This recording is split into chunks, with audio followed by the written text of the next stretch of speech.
Donc, le contexte pour nous, c'est celui de l'urgence de la transition écologique et sociale, de l'agriculture, de l'alimentation, de la société en général. C'est notre contribution à cette urgence que de dire on passe la vitesse supérieure et on voit dans quelle mesure on peut lever un certain nombre de projets, aider à structurer un certain nombre de projets partout en France qui vont concrétiser cette idée et qu'on le fasse, j'y reviendrai, sur des aspects expérienciés, hein, c'est-à-dire qu'il ne s'agirait pas que tout le monde réinvente l'eau tiède partout et finalement ne profite pas de l'expérience des autres. C'est une déperdition d'énergie, d'intelligence collective qui est considérable et qui épuise souvent l'économie sociale et solidaire.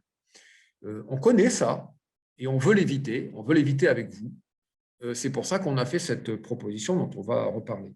Sur le contexte du lancement de l'AMI, je suis obligé tout de même de bien dire que ça se situe évidemment dans le contexte Covid et France Relance. C'est-à-dire que nous avons lancé notre réflexion sur l'évolution du modèle d'essaimage en 2019. On l'a continué le travail intensément en 2020 pour qu'il débouche en 2021. Tout ça est dans le contexte et l'agenda des dispositifs France Relance, et en particulier du ministère du Travail, qui nous soutient, puisqu'on va dans le sens des orientations de créer plus de structures d'insertion et créer plus de postes d'insertion dans ce pays, ce qui est bien notre objectif, hein, bien sûr, tout en s'appuyant sur la formule COCAD, c'est-à-dire le support agroalimentaire pour le faire. Ce qui nous vaut aussi le soutien du ministère de l'Agriculture et de l'Alimentation, mais également du ministère de la Santé et de la Solidarité, si on pense à tous les sujets qui ont à voir avec l'accessibilité alimentaire.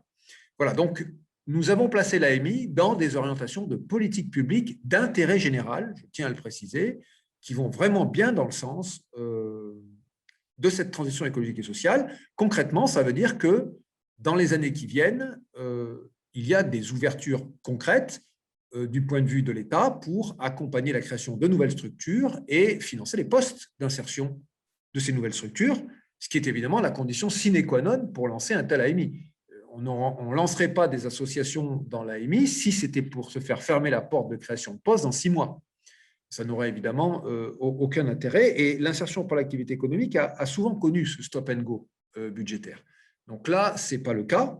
C'est pour ça qu'on dit qu'il y a un alignement de planètes. Et les fenêtres les portes sont ouvertes, hein, donc il faut les prendre. Le train est en marche, on peut faire toutes les métaphores que vous voulez, mais on peut y aller. Il y a également le contexte des attentes des collectivités qui sont très importantes puisqu'elles ont à voir avec la question de l'autonomie de la sécurité alimentaire des territoires en France, notamment dans la crise Covid. Elles ont à voir avec l'enjeu de relocalisation des circuits de production, transformation, distribution. Elles ont à voir avec les enjeux de solidarité pour l'accès à une alimentation de qualité,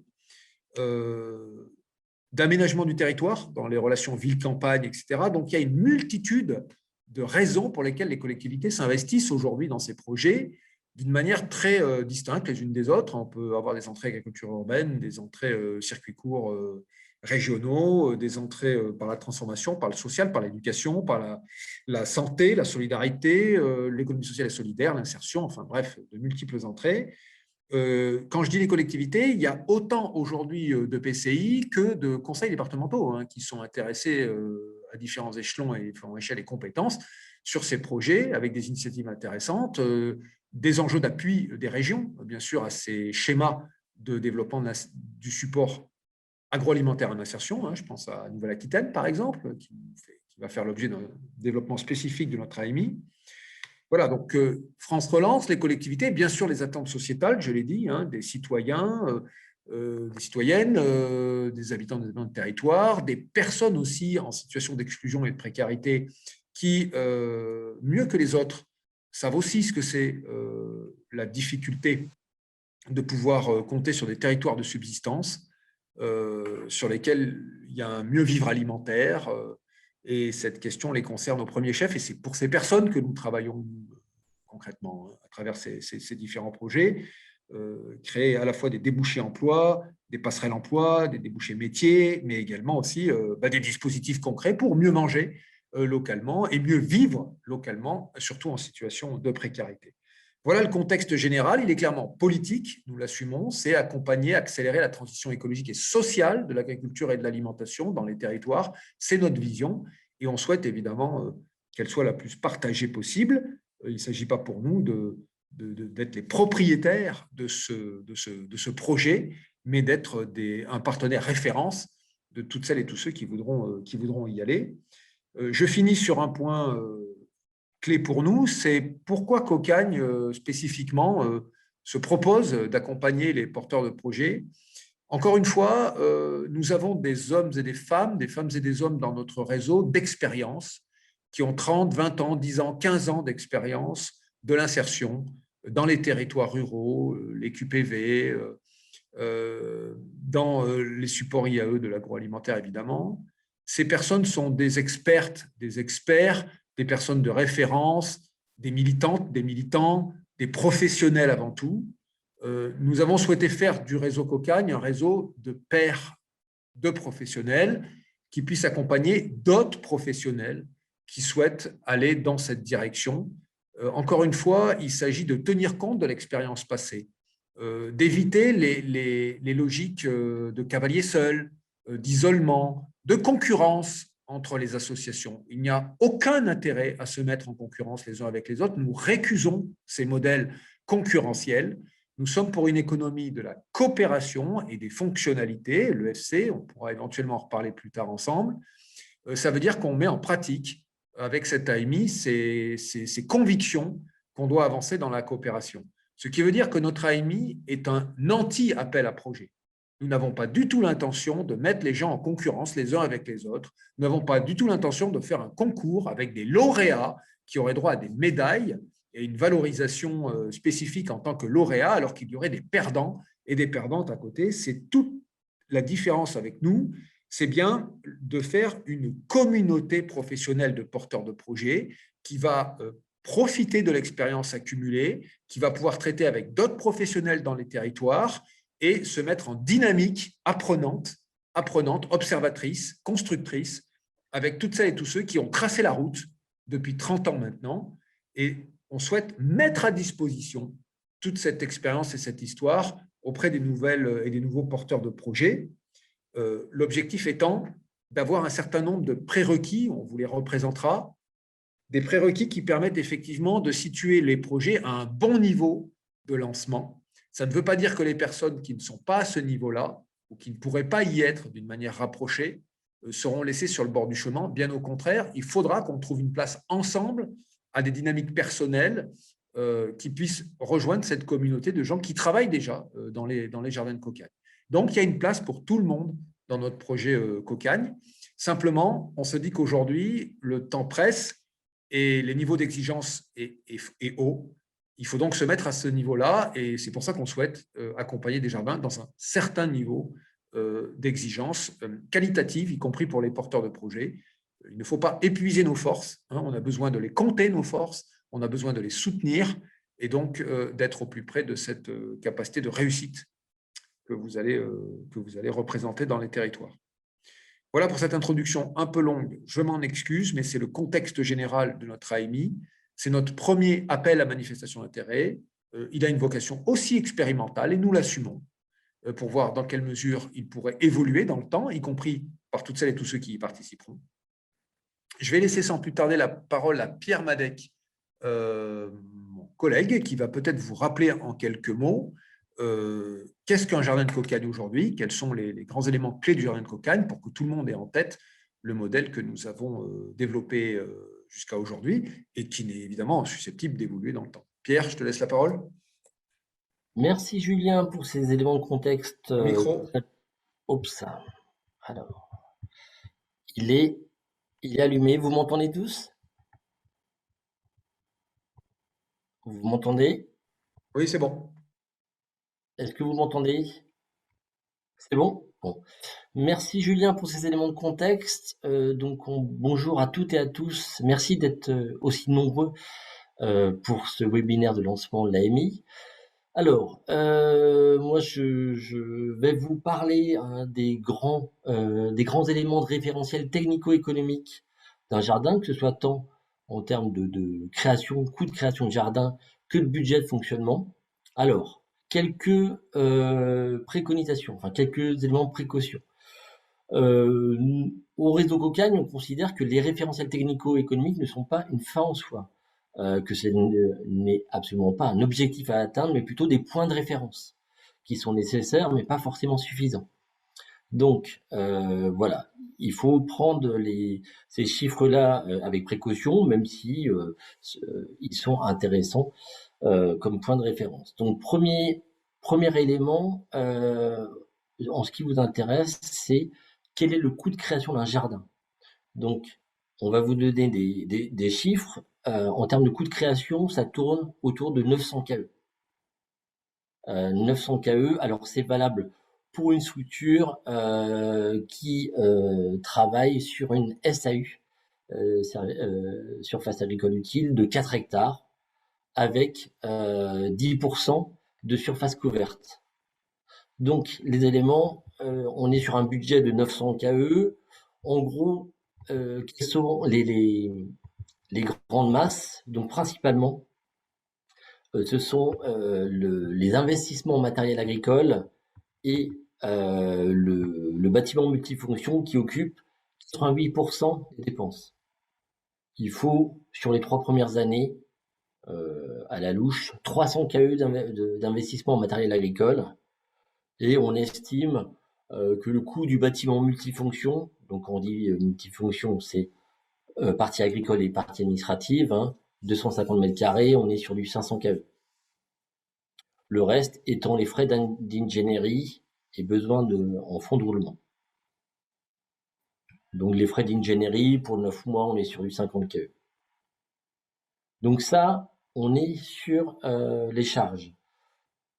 Sur les produits, donc en gros, il y a 3 types de recettes en face. Les subventions publiques, les aides privées et l'emprunt ou l'autofinancement.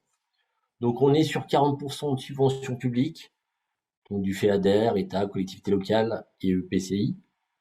On est à environ sur 30% d'aides privées, les fondations.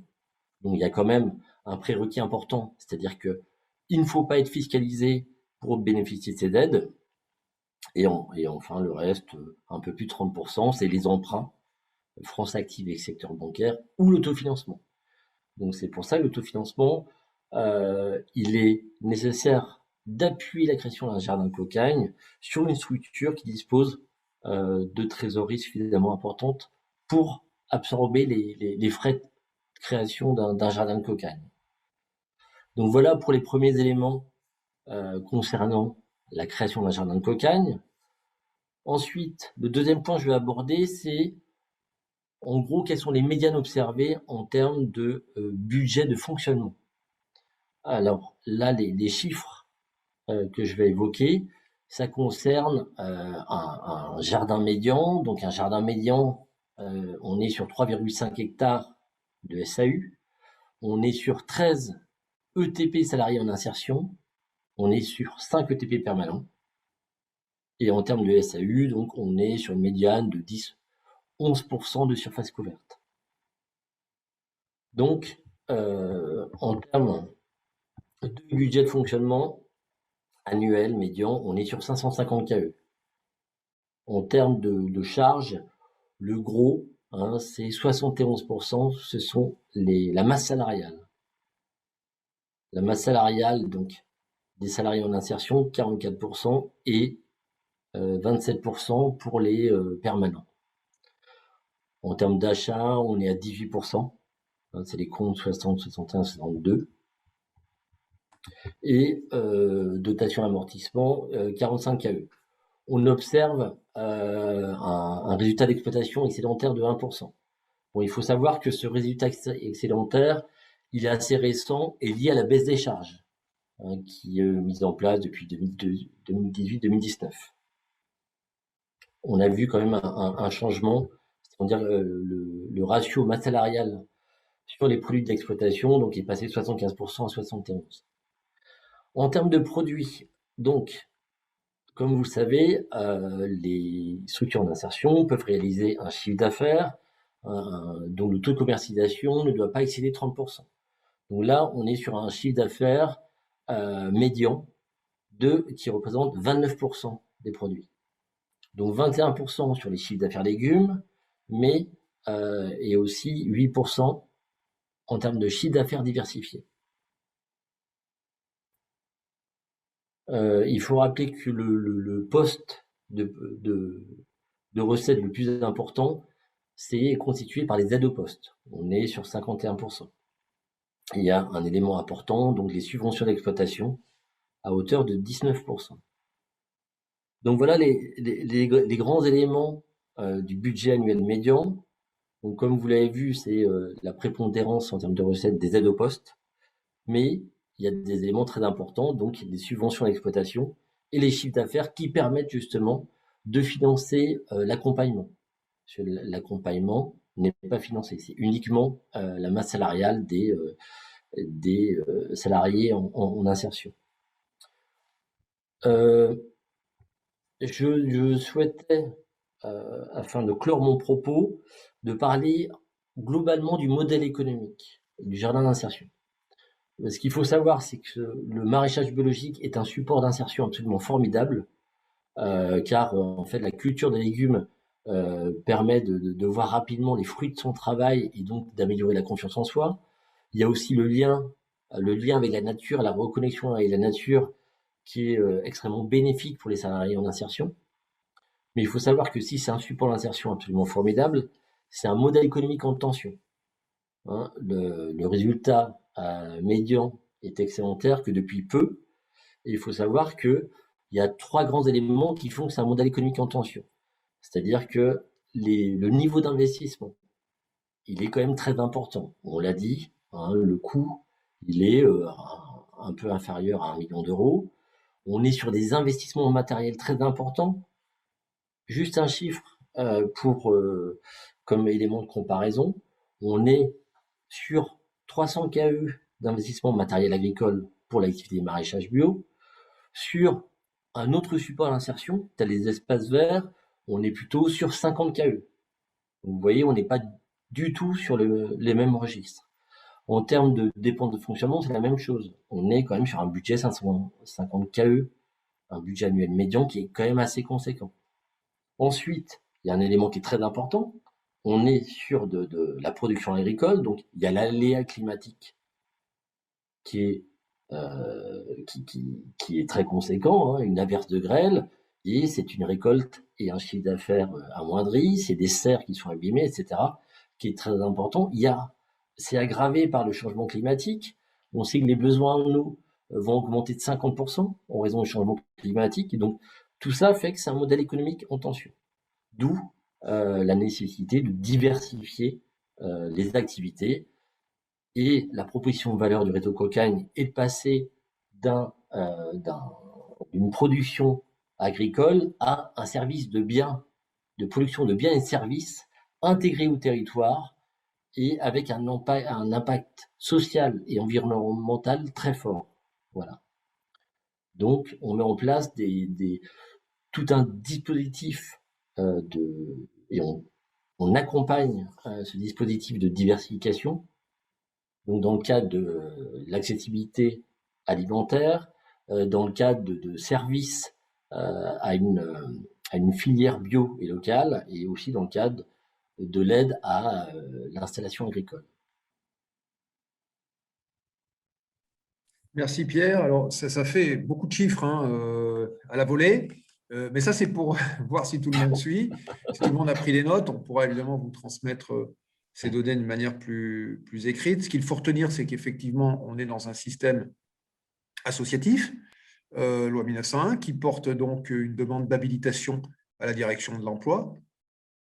Ça a changé de nom, mais c'est toujours la direction de l'emploi, et qui permet ensuite de pouvoir avoir des postes, ces postes étant décidés en conseil départemental de l'insertion pour pouvoir financer ces postes à hauteur de 19 000 euros par poste par an, et d'accéder aussi à quelques financements, comme l'a dit Pierre, de subventions publiques d'ingénierie ou des premiers investissements à travers les fonds départementaux de l'insertion notamment. Voilà, donc on a forcément un démarrage qui ressemble à une économie dite administrée. Hein. Vous avez un ministère de tutelle et vous êtes dépendant tout de même de ce ministère pour pouvoir avoir cette habilitation et ensuite un contingent de postes pour pouvoir démarrer. Une fois que vous démarrez, vous devez évidemment assortir le démarrage à un support d'insertion opérationnel, c'est-à-dire à un itinéraire de culture, hein. Et c'est là que Pierre précise effectivement des fourchettes hautes, alors hautes mais nécessaires, d'investissement. Il a parlé de 900 000 euros pour un jardin, on va dire clé en main, hein, si je peux me permettre, serre, irrigation et bâtiment. Sans le bâtiment, on tombe à 400 000, 500 000, mais la question des bâtiments est centrale pour l'accueil des publics en insertion, bien sûr. Et le confort des équipes permanentes, c'est souvent un point compliqué dans l'histoire des jardins que cette question des bâtiments agricoles. Il y a l'enjeu du foncier dont il n'a pas parlé, mais c'était sous-entendu, évidemment. C'est un point clé d'obtenir d'abord ce foncier, qui est la surface opérationnelle pour commencer, hein. Et c'est là que les choses ne sont pas évidentes. Nous y reviendrons tout à l'heure avec peut-être des témoignages. À partir de là, effectivement, se dessine un modèle économique hybride fait de chiffre d'affaires, plafonné à 30%, on le sait, avec des dépassements éventuellement autorisés, et un certain nombre de subventions socles, comme les aides au poste, mais les subventions aussi qu'il faut aller chercher chaque année auprès des pouvoirs publics comme des financeurs privés.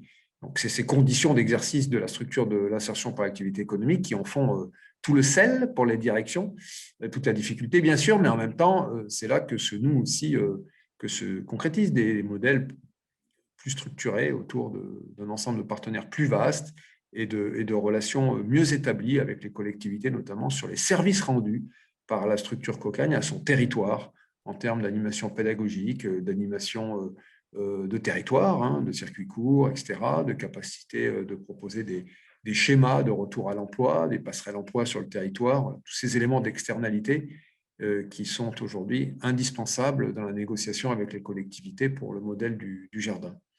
On reviendra sur vos questions, sur ces éléments, peut-être après la présentation de Thomas, pour rentrer dans le vif du sujet. Alors, est-ce que Thomas, tu peux nous redire en quelques mots, et puis ensuite la parole sera à vous, les éléments clés de cette AMI Fabrique de nouveaux territoires Cocagne, Oui, notamment en commençant peut-être par les enjeux de calendrier, pour que tout le monde ait bien ça en tête. je reprends la main, je vous diffuse le document. Déjà, je voulais vous redire qu'on est vraiment ravis que autant de monde soit là et que ce webinaire il a vraiment pour vocation à lever les zones d'ombre. Du coup, n'hésitez vraiment pas à poser toutes vos questions. On a vraiment envie que ça soit clair. Du coup, pour faire un bref retour sur les dates, alors, je vous les mets. Vous aurez jusqu'au 30 septembre pour déposer le dossier le dossier de réponse. Qui était joint au document. S'il y a des questions vis-à-vis de ça, n'hésitez surtout pas à les poser aux questions qu'on demande dans ce document-là. Jusqu'au 30 septembre, ça vous laisse 2 mois et demi pour le remplir. Normalement, on a dimensionné pour ça. Hein, ce ne sera pas plus compliqué que ça à remplir. Pour en fait un début du parcours d'accompagnement fin octobre. Voilà, par quelques jours d'intégration pour que vous fassiez connaissance, que vous échangez sur vos projets. Là, les prochaines dates, ça va surtout être une porte ouverte à la maison Cocagne. On l'avait imaginé le 21 juillet. Pour l'instant, il n'y a pas assez d'inscrits pour qu'on la maintienne. On va faire des propositions pour la faire plutôt fin août. Voilà, si vous êtes intéressé, n'hésitez surtout pas à m'écrire pôle-territorialité@sococagne. Voilà, si on rentre dans le corps du document, nous, ce qu'on cherche à faire en lançant cet appel à manifestation d'intérêt, c'est créer des nouveaux jardins de Cocagne, hein, tout vraiment au premier degré. Comme l'a dit Pierre, un jardin de Cocagne, c'est une exploitation maraîchère qui cultive en bio et qui est support de l'insertion. Mais en fait, nos activités, elles se sont après diversifiées. On a plusieurs autres types d'activités, par exemple des ateliers de transformation en insertion, donc transformation en bocaux, soupes, ainsi de suite, qui peuvent après être donnés à des traiteurs, restaurants ou à des cantines. Et enfin, on a un troisième type de projet qui est un écopole. Là, c'est un projet plus abouti en fait, de mise en relation de plusieurs projets et de plusieurs facettes de projets. En fait, c'est des sites qui ressemblent un peu à des tiers-lieux souvent, avec une forte dimension d'animation, des cours de cuisine, mais ça peut être aussi vraiment des vrais systèmes de circuits courts, de structuration d'un circuit court alimentaire. C'est des propositions qui sont plus ambitieuses et qui se construisent un peu dans le temps, hein, mais on a vraiment envie d'aller vers ça, vers des écopoles et des vrais projets de territoire. Alors, en répondant à cette AMI, là, vous êtes tous intéressés surtout par nous, notre proposition d'accompagnement de notre côté, qu'on a décidé de totalement rénover alors j'y arrive, et voilà, pardon, et de structurer autour de trois types d'accompagnement. Du coup, un parcours collectif qui est en fait vraiment la structuration d'une espèce de promotion universitaire ou avec plusieurs modules communs, avec vraiment cette volonté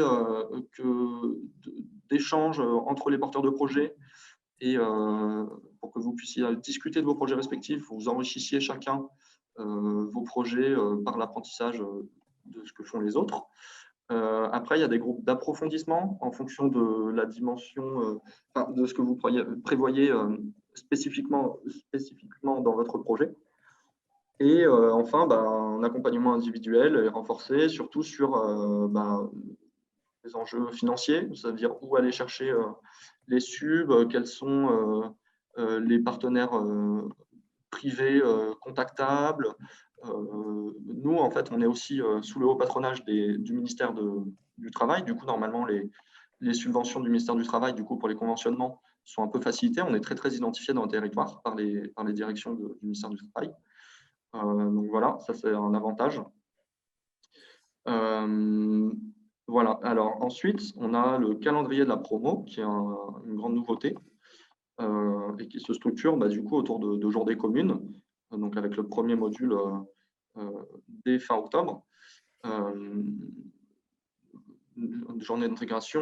Ensuite, beaucoup d'immersion aussi dans des jardins. Donc on organisera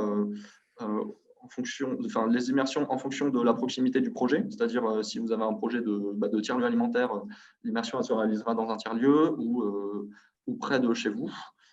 Donc un parcours d'1 an qui normalement devrait traiter à peu près tous les aspects de votre projet. On a bien conscience que vous n'êtes pas tous à la même étape dans votre projet. Il y en a qui ont déjà des salariés, d'autres qui sont plus en réflexion, mais on va essayer de créer un peu de transversalité des étapes de projet pour vraiment que vous appreniez chacun les uns des autres. Une grande nouveauté aussi, c'est qu'on essaye d'impliquer vraiment et dès le début les collectivités territoriales, parce que en fait elles sont très très intéressées, que ce soit les intercommunalités, les départements ou les communes, c'est vraiment les collectivités qui commencent à se saisir des questions alimentaires et agricoles, notamment à travers des PAT, qui sont des facilitateurs. Donc voilà, il y a vraiment une politisation de ces questions-là et il faut vraiment que les collectivités puissent elles aussi créer des jardins de cocagne. On aimerait aussi voir d'autres structures de l'insertion par l'activité économique développer des activités de maraîchage. Parce que c'est notre cœur de métier, le maraîchage, du coup. Voilà. Et des associations, toujours, qui sont la plupart de nos adhérents actuels sont des associations. Voilà. Alors, avec peut-être une petite précision sur les collectivités territoriales présentes et qui voudraient candidater, c'est que nous, on a décidé du fait que, en fait, elles pourraient répondre à cette AMI-là, mais après, il faudrait qu'elles créent une structure associative, surtout, associative, pour gérer au jour le jour le projet, donc, et le quotidien de la structure à terme. J'essaie de reprendre le fil de discussion, puisque je ne le vois pas. Voilà, si à ce stade-là, il y a déjà des questions, peut-être qu'on peut les prendre. Oui, je précise Thomas, quand tu dis les collectivités peuvent créer une association, non, elles s'appuient sur une association existante, bien sûr, dans le territoire. La création d'une association para-administrative ne rentre pas dans les critères de de notre AMI. Sur ce point clé, il faut le clarifier tout de suite, les collectivités locales ont un droit à créer des ateliers chantiers d'insertion. Certains ateliers chantiers d'insertion existent quand elles sont portées directement par des collectivités. Donc, c'est possible. Ce n'est pas le cas de figure de notre AMI. Notre AMI s'appuie sur des collectivités, comme tu l'as dit, qui sont non seulement intéressées, mais porteuses du projet à l'échelle territoriale. Il y a une vraie demande, une vraie attente de créer un projet de ce type-là. Ce que nous, on accompagne, c'est le binôme formé par cette dynamique publique, la collectivité, et la dynamique associative, qui est de droit privé. On accompagne ce binôme. Le porteur de projet, au sens administratif du terme, sera l'association loi 1901, c'est toujours presque une association loi 1901, qui portera le projet auprès de l'État, notamment pour l'habilitation et la création des postes. Voilà. Mais notre vision aujourd'hui, c'est bien un ancrage local du projet. Il y a forcément un lien étroit entre le porteur de projet, association, et la collectivité dans une volonté de réaliser quelque chose ensemble. Chacun à sa place, chacun avec ses compétences. La collectivité définissant des orientations de politique locale, la collectivité définissant des conditions de partenariat, voire de financement, des besoins de la population à couvrir. L'association porteuse, elle, construit un projet entrepreneurial associatif. Voilà. Et c'est ce binôme-là qui est très fécond, très intéressant quand chacun reste à sa place, parce que nous avons l'expérience, malheureusement, parfois de confusion, quand la structure publique, par exemple, finalement, a la gouvernance de fait de l'association, ce qui est non seulement est interdit par la loi, mais en plus ne produit pas un entrepreneuriat associatif intéressant. Ou à l'inverse, quand une association vit isolée de toutes les politiques locales, ou n'a pas de correspondance avec les politiques locales ou avec la collectivité, cet isolement, évidemment, produit des déséquilibres sociaux, des déséquilibres économiques et politiques immédiats. Voilà. Donc, on est bien sur un accompagnement de territoire, de projet de territoire, coporté par une collectivité dans la mesure du possible avec une association. Le porteur de projet identifié est bien l'association. Voilà, j'espère que c'est clair. On n'empêche pas la collectivité d'être la structure porteuse, c'est tout à fait possible. Du point de vue, nous, de notre expérience Cocagne, on n'a jamais accompagné la création d'un ACI, d'un atelier chantier d'insertion, par une collectivité. Ce n'est pas notre métier, ce n'est pas notre expérience. C'est une belle idée que de faire ça. Malheureusement, le réseau Cocagne, lui, ne sait pas accompagner une collectivité qui a son fonctionnement propre. Et nous, ce qu'on sait, c'est accompagner des associations qui sont soutenues par des collectivités. En fait, la plupart des collectivités qui sont impliquées dans des projets, c'est sous forme, elles sont membres de l'association, ou alors là, on a des nouveaux modèles de SKIC, où la collectivité a un rôle de gouvernance, un rôle dans la gouvernance. Oui, je pense que d'ailleurs sur ce sujet, puisqu'il y a un certain nombre de questions de collectivité, je pense qu'on vous proposera de toute façon d'ici fin juillet une réunion spécifique qui s'adresse aux collectivités, parce que là, il y a un vrai sujet à creuser ensemble. J'entends bien qu'il y a des collectivités qui s'intéressent au territoire Cocagne par rapport à ce qu'on fait, à notre expérience. Il y a certainement des espaces pour travailler ensemble. Des espaces, par exemple, pour interroger les développements que souhaite la collectivité à partir de ces ACI. Et dans quelle mesure notre approche associative pourrait compléter ces activités déjà portées par des ACI de collectivité. Voilà. Mais nous, on sera toujours du côté en fait, de l'association parce que c'est encore une fois notre métier, notre histoire. On ne sait pas accompagner la spécificité des collectivités quand elles ont directement en gestion un atelier chantier d'insertion.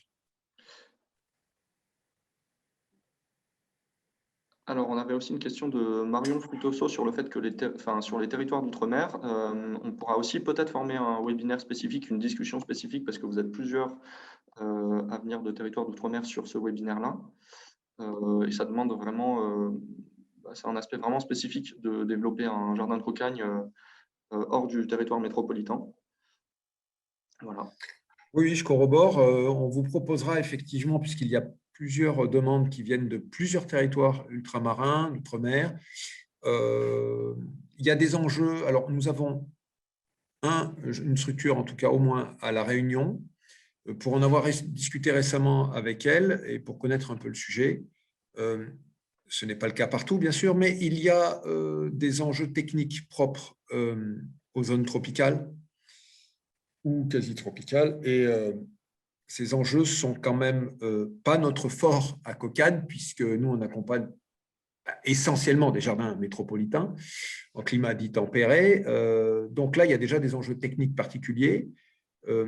Et de ce point de vue, il nous semble important qu'on structure un vrai projet concernant le développement de territoires cocagne dans les territoires d'outre-mer pour pouvoir répondre au bon niveau. Et à ce moment-là, certainement en partenariat avec des instituts techniques ou autres, sur la capacité d'avoir une offre technique qui soit adaptée à ces territoires. Et ça, je pense qu'il faut construire avec les porteurs de projets concernés une demande spécifique, notamment auprès des ministères, sur cette possibilité de faire du territoire cocagne, puisqu'il y a beaucoup de demandes dans ces territoires. Voilà. Mais il faut savoir qu'il y a des questions propres à ces territoires, et vous les connaissez bien, qui se posent, et il faut les traiter en tant que tels.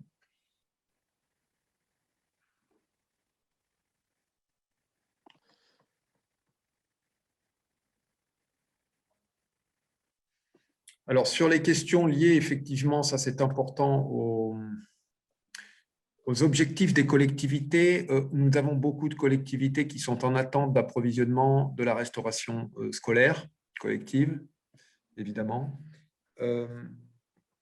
Donc, il y a des expériences qui se reconstruisent, qui se redessinent. L'histoire de l'approvisionnement des circuits courts bio-locaux, notamment pour la restauration collective, n'est pas un long fleuve tranquille, a connu des phases émergentes après le Grenelle de 2007, puis des phases clairement déceptives, pendant encore il y a quelques années ou encore récemment. Donc, ce sujet est vraiment prégnant dans toutes les collectivités, suite notamment aux EGalim, aux États généraux d'alimentation et aux dispositions législatives. Il y a un vrai sujet. De ce point de vue, nous, on souhaite expérimenter des choses avec les porteurs de projets et les jardins existants. En aucun cas, nous accompagnerons des structures qui ne porteraient que sur la restauration scolaire, dans la mesure où il y a des problèmes techniques et économiques majeurs dus à la saisonnalité de la clientèle, si je puis dire, puisque au moment où nous produisons le maximum, c'est les vacances scolaires. Donc, il y a des ruptures qui sont très compliquées. La question aussi des modèles d'équitabilité d'achat sur les prix d'achat, etc., les conditions de transformation, les conditions de transformation en quatrième gamme, l'accompagnement de la chaîne logistique de la restauration scolaire qui est complexe et nécessaire. Voilà, ce sont des sujets passionnants, d'avenir, mais qui nécessitent certainement d'avoir une approche pluri-acteurs. Donc, nous, on privilégie, pour les jardins en construction, d'avoir plusieurs débouchés, tout comme n'importe quelle agriculture bio d'ailleurs, d'avoir plusieurs débouchés, dont celui de la restauration collective, mais pas exclusivement celui de la restauration collective. Donc, on a beaucoup d'expérience là-dessus, on souhaite avancer, mais en toute connaissance de cause.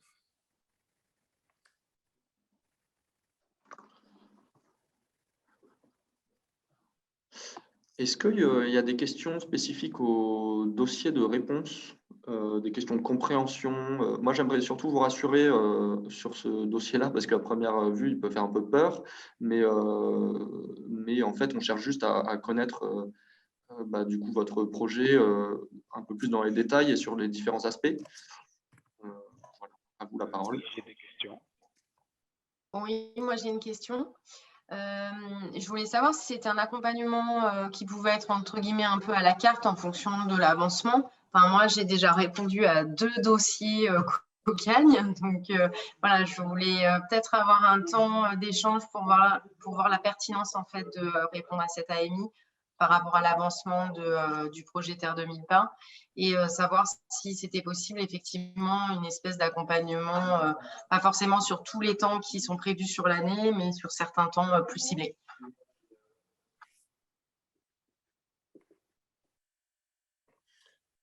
Chaque dossier, de toute façon, il y a un objectif de mise à plat des projets tels qu'ils sont, et parfois qui viennent de loin, tout à fait, et qui se sont construits dans le temps. L'objectif de l'AMI, c'est justement de qualifier ces projets, c'est-à-dire de les identifier, premièrement, et puis de les qualifier, et d'ensuite essayer de trouver des conditions adéquates d'accompagnement aux différents stades des projets, mais des projets qui ont, encore une fois, un certain degré de maturité. Parce que notre objectif, c'est quand même d'éviter l'accompagnement de projets qui sont vraiment dans des logiques d'idées et de trouver les moyens que ces personnes puissent entrer en contact avec des structures associatives existantes pour avoir des conditions sociales de création de jardins qui soit meilleure. Le fait de porter, c'est certainement pas votre cas, mais le fait de porter des projets quand on est un particulier, quand on est seul, sans structure associative ou avec une structure ad hoc, crée des conditions qui peuvent être réussies, qui peuvent réussir, mais au prix de grands sacrifices, je préfère le dire là, humains, en particulier sur les premières années. On souhaite essayer de sécuriser quand même la question sociale de la création de jardins dans de bonnes conditions. Voilà. Donc c'est pour ça que cette mise à plat de l'état des jardins, de l'état de la création des projets, nous paraît essentielle pour savoir, nous, si on est en capacité d'accompagner et d'accompagner dans des conditions, encore une fois, de groupes de pairs qui soient utiles pour les porteurs de projets. Si le projet est trop loin d'un certain nombre de prérequis que nous avons évoqués ici, l'accès au foncier, les conditions d'investissement, les relations avec la collectivité, les conditions d'habilitation, le diagnostic territorial pour savoir si on a une place, quelle place, comment elle est structurée de manière partenariale avec l'existant. Voilà. Si tous ces éléments ne sont pas déjà structurants et structurés, le projet part de trop loin et les conditions d'accompagnement risquent d'être déceptives. Voilà. Donc, répondez dans la mesure du possible aux documents qu'on vous a transmis, même si tous les éléments de réponse, vous ne les avez pas. Mais l'essentiel, c'est d'avoir une photographie du projet tel qu'il est structuré aujourd'hui et de voir quel type de réponse, nous, on pourra donner à vos projets sur tout ou partie des besoins d'accompagnement. Voilà. Donc, comprenons bien, cette AMI n'a pas vocation, encore une fois, à créer des lauréats. Cette AMI a vocation à créer de l'action commune, à structurer ensemble les conditions de réussite. Donc, il y aura forcément des enjeux à la carte pour les porteurs de projets, puisqu'il faudra essayer de voir quelle est la pertinence de notre capacité d'accompagnement là où vous êtes, hein, là où vous êtes et là où vous en êtes. C'est ça qui compte pour nous. Voilà. Donc, après, si des projets, nous, on considère qu'ils sont trop éloignés de nos conditions d'accompagnement, on peut trouver d'autres formes, notamment en proposant aux personnes qui les portent de participer à un certain nombre d'événements du réseau Cocagne, d'être en immersion ou en stage, ou parfois répondre à une offre d'emploi des jardins de Cocagne existants, de manière à ce que l'expérience Cocagne, elle continue et elle se structure en même temps que les conditions d'émergence du projet. Voilà. Donc, on va essayer de répondre, évidemment, au cas par cas, mais encore une fois, à partir d'un certain nombre de points déterminants, quoi, de points clés. Je ne sais pas si ça répond exactement à votre question. On a une prochaine question. Oui, bah, si, sur le fait que c'est peut-être plus ou moins à la carte, mais j'ai pas compris pourquoi, Julien, vous pensez qu'on n'est pas structuré en association. C'est déjà notre cas, par exemple, et on est déjà un collectif assez important. Mais bon, je veux pas prendre, c'était juste pour savoir effectivement s'il y avait un peu un accompagnement avec un certain nombre de jours fixes ou si ça pouvait être plus ou moins à la carte. Mais j'ai eu Ah oui, non, c'est tout à fait. Non, je parlais pas de vous. Non, je parlais pas de vous quand je disais qu'il y a des particuliers qui portent des associations. Je dis qu'on a beaucoup de sollicitations de ce type-là au réseau Cocagne. On en a environ 300 par an. Et la plupart viennent de personnes qui souhaitent faire exister un projet, etc. Alors, c'est des conditions qui sont effectivement pas évidentes du tout. Donc, c'est pour ça qu'on les dirige vers les associations existantes ou la constitution d'une association. Vous remarquerez que dans le dossier, nous nous sommes permis de mentionner l'existence d'une association qui a au moins 1 an d'existence passée. Preuve de la structuration passée et que ça ne soit pas un effet d'opportunité. Je crée une association en 3 minutes avec mes amis et voilà. En fait, ça ne marchera pas. Voilà. Donc, il faut une base sociale. L'association, c'est une base sociale. Il faut donc des gens concernés, engagés, impliqués dans du territoire pour pouvoir, voilà. Si c'est votre cas, il n'y a pas de… Et oui, on essaiera de trouver des accompagnements qui soient… Alors, il ne faut pas sous-estimer l'effet promo, entre guillemets, qui fonctionne super bien. Hein. Nous, on l'a vu récemment, là, c'est-à-dire des créateurs, des porteurs de projets qui travaillent ensemble, qui sont réunis ensemble. Il y a une véritable émulation. On se comprend facilement parce qu'on vit les mêmes choses. Du coup, on interagit plus et il y a une dynamique collective qui se crée. Voilà. Donc, c'est vrai que ces moments d'accompagnement collectif de porteurs de projets, c'est très important, très intéressant. Et ça crée des vraies rencontres, quoi. On a un prochain round de questions sur le foncier. Plusieurs personnes qui s'interrogent sur les 4 hectares. c'est un peu, on va dire qu'il ne faut pas descendre en dessous de 3 hectares à peu près. Si ce n'est pas 4 hectares pile, ce n'est pas très grave, hein, mais Là-dessus, c'est un point. Alors, le foncier est un point absolument décisif. Moi, je passerai la parole à Émilie, si elle veut bien, tout à l'heure pour le projet de création à Albertville, parce que je crois que c'est quelque chose qui la concerne actuellement. L'expérience nous dit que on connaît des jardins qui, sur 2 hectares, j'en connais un de notre vice-président en Occitanie, 2 hectares qui tournaient très bien. Il avait 50 000 euros de chiffre d'affaires à l'hectare, ce qui est colossal. Donc, ce n'est pas forcément le nombre d'hectares qui pose les limites économiques du modèle. Néanmoins, en agriculture biologique, il y a une nécessité de surface parce qu'il y a une nécessité technique de rotation des cultures. Si vous ne disposez pas de surface suffisante, vous épuisez vos sols et vous ne créez pas les conditions, notamment sanitaires, pour vous assurer de la réussite de vos cultures. C'est pour ça que la question des surfaces est centrale en agriculture biologique. On parle d'un maraîchage diversifié, là, où il y a 60, 70 variétés à l'année dans les paniers, et automatiquement, ça appelle des enjeux de rotation très forts. C'est pour ça qu'on insiste sur cette condition technique de réussite, nonobstant la qualité du sol, des 4 hectares, nonobstant aussi les conditions d'irrigation. Donc, en dessous de ces hectares-là, pour des productions relativement intensives en maraîchage bio d'insertion, on est sur ce que nous, on considère être des surfaces qui peuvent être des surfaces complémentaires ou des surfaces à dimension plus culturelle, plus éducative. On pense notamment aux projets liés à l'agriculture urbaine qui vont se situer, par exemple, parfois sur 2000, 3000, 5000 mètres carrés ou 1 hectare, etc., en périphérie. On est là sur des cultures qui peuvent être adaptées, spécifiques, des itinéraires adaptés, avec surtout des dimensions éducatives et servicielles, notamment autour d'un projet d'animation de territoire pour des écoles, pour des établissements sociaux, pour des établissements publics de différents types. On pense notamment au secteur pénitentiaire, puisqu'on travaille dans ces conditions-là. On parle aussi de tout ce qui peut être des surfaces animées par un jardin autour des jardins nourriciers, jardins ouvriers, jardins pieds d'immeubles qui peuvent alimenter un territoire de QPV, par exemple. Voilà, donc à ce moment-là, la dimension des surfaces, elle est relative au regard des autres enjeux qui sont des enjeux de service, des enjeux de service éducatifs et culturels, de liens sociaux notamment, même s'ils ont une petite dimension nourricière. Voilà.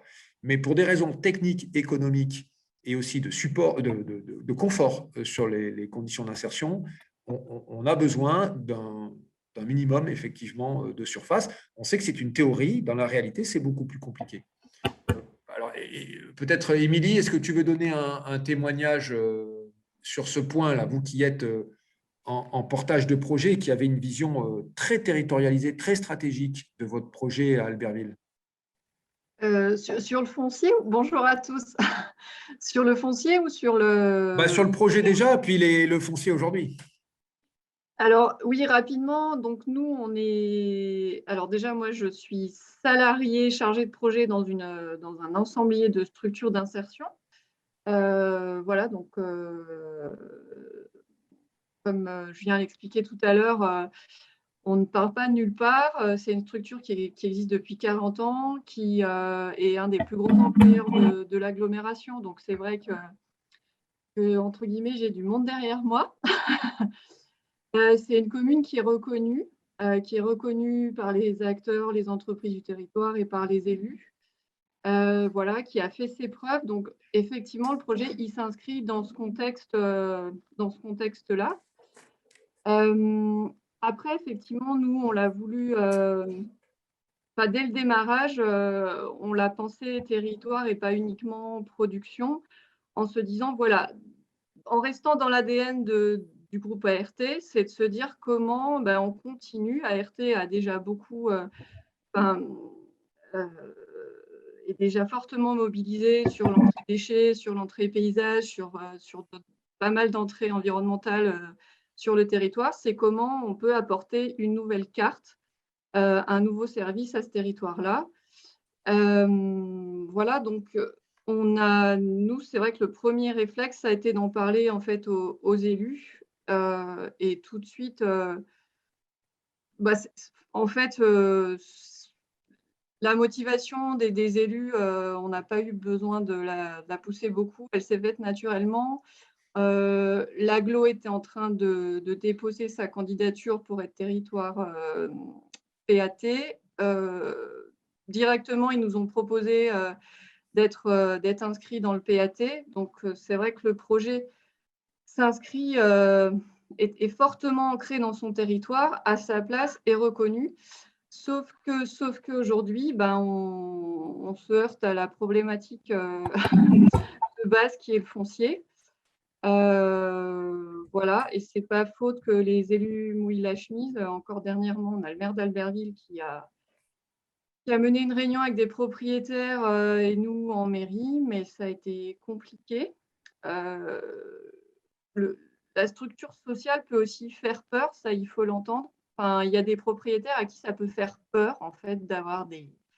Je pense qu'eux, ils s'imaginent avoir des cas sociaux sur leur terrain. Enfin, c'est comme ça que ça a été vécu.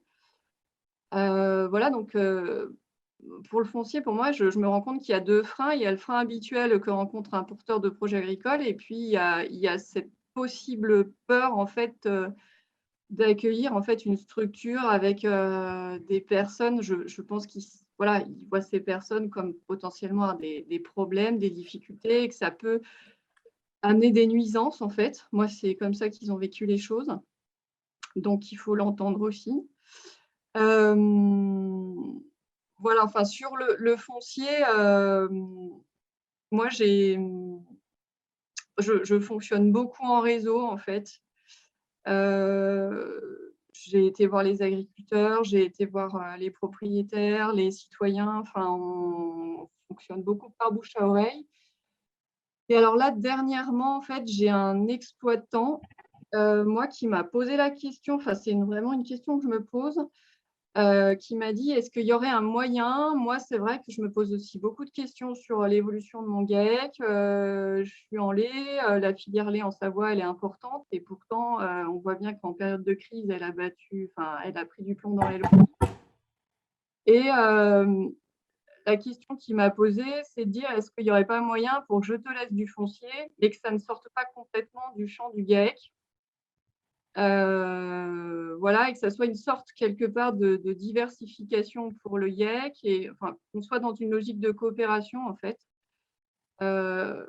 Sachant que je me suis rendu compte qu'un GIEC pouvait très bien rentrer dans une SCIC et qu'un associé de GIEC pouvait être salarié d'une SCIC. Voilà, donc je me pose beaucoup de questions sur cette entrée-là. Et je me rends compte aussi que moi, les jardins en Savoie font beaucoup de sous-location avec les agriculteurs, ce qui est complètement interdit. Donc, voilà, moi, la question que je me pose aujourd'hui, c'est est-ce qu'il n'y aurait pas une alternative? Est-ce qu'on ne pourrait pas, justement, dans cette logique ESS, créer des nouvelles formes de coopération avec le monde agricole, et peut-être que de ne pas être dans une logique comme un porteur de projet lambda, de se dire j'ai besoin de mon terrain et entre guillemets je le retire à une autre, je le retire. Et ce qui va à un jardin ne va pas à une autre exploitation. Est-ce qu'il n'y aurait pas d'autres modèles à créer, voilà, dans une logique plus gagnant-gagnant avec la profession agricole, et pas d'être dans une logique de concurrence foncière, parce que très clairement c'est comme ça qu'ils nous voient en fait. Voilà, la chambre d'agriculture aussi. Clairement, nous, elle est plutôt très réticente et très. Enfin, on est vraiment regardé du coin de l'œil, hein, et pourtant, moi, j'en sors, donc voilà. Enfin, voilà, je sais pas, Julien, sur le foncier, si tu. Si, je te remercie beaucoup de ton témoignage, parce que tu décris là des choses que beaucoup de jardins ont vécu. Ouais, Hein. je connais de l'intérieur, ayant bossé 15 ans en chambre d'agriculture. Donc, il y a, je repense à un directeur de structure chez qui nous étions il y a quelques jours, et qui a négocié une parcelle avec des privés, des particuliers, derrière la réhabilitation d'un hôtel-restaurant à dimension touristique qui gère des écluses. Enfin, c'est en région centre, c'est un très beau projet d'insertion. Et il raconte toute la façon qu'il faut d'aborder des gens qui sont persuadés en milieu rural de voir arriver des cassos en bus, des migrants. Voilà, enfin, pour eux, ça représente vraiment des figures voilà, plutôt répulsives, etc. Et toute la méfiance et comment il a fallu petit à petit les amadouer, mais au sens où leur faire découvrir les personnes qui travaillent réellement dans ces jardins, les inviter sur des jardins, les impliquer dans une approche qui donne de la valeur au territoire et non pas qui déprécie le territoire, notamment par la réhabilitation de bâtis, de lieux, d'approches touristiques, etc. Et il me disait la semaine dernière qu'il est retourné sur le lieu et ils avaient nettoyé toute la parcelle gratuitement. C'est-à-dire que pour leur donner la parcelle, qui part en location, enfin leur prêter la parcelle, ils l'avaient mis tout à neuf, alors entièrement réhabilité, etc. Ils avaient enlevé tout ce qu'il fallait enlever, ils avaient tondu, voilà, ils voulaient donner quelque chose de propre pour un beau projet. Donc, il y a toujours des possibilités comme ça de renverser des approches négatives et les rendre positives finalement pour des gens qui sont finalement contents qu'on vienne habiter leur parcelle. Mais ce que tu décris, ça raconte l'histoire du foncier de Cocagne, hein. C'est souvent des interstices. On se glisse dans des parcelles, on se glisse entre des parcelles de producteurs, on se fait prêter une partie de foncier, etc. Bon, voilà, nous, cette dimension interstitielle, on sait qu'elle est encore très là, mais on aimerait la dépasser. On aimerait qu'il y ait vraiment une reconnaissance de l'acteur Cocagne sur son foncier et qu'il soit bien établi avec des baux ruraux, évidemment, qui tiennent la route, amphithéotiques si c'est possible, donc des dimensions de long terme, pour éviter ce côté toujours un petit peu reconnu, mais pas trop. Ce qui fait une insécurité pour la structure Cocagne sur plusieurs années quand elle commence à se développer et qu'il faut sécuriser son foncier, bien sûr, quoi. Voilà, donc ta dernière proposition, qui est celle de trouver des logiques de coopération avec les producteurs pour donner de la valeur à leur territoire et à leurs activités, est évidemment la solution la plus intéressante qu'on essaie de travailler aujourd'hui, à côté de celle, bien sûr, du foncier disponible par les collectivités, qui est la porte d'entrée la plus évidente pour nous. Je pense par exemple à La Rochelle, à un des derniers jardins créés par Fabienne Pouilladou, qui est une directrice très dynamique là, de la région ouest. Elle habite sur une ferme céréalière bio, d'excellence, hein, qui lui a prêté, si je ne m'abuse, une partie du foncier pour faire une diversification d'activités sur la ferme. Donc, ce type de modèle existe déjà. Et le céréalier est très content puisqu'en fait, il peut créer sur la ferme son pain, mais il a aussi un jardin qui va produire les légumes et les fruits. Et ils ont une boutique à la ferme et il crée un écosystème local grâce à ce prêt de quelques hectares sur, évidemment, des dizaines, voire centaines, dont peuvent bénéficier certains céréaliers. Nous avons des exemples qui n'ont pas toujours réussi, mais qui étaient très prometteurs d'alliances entre des éleveurs transformateurs de fromage avec des jardins de cocagne.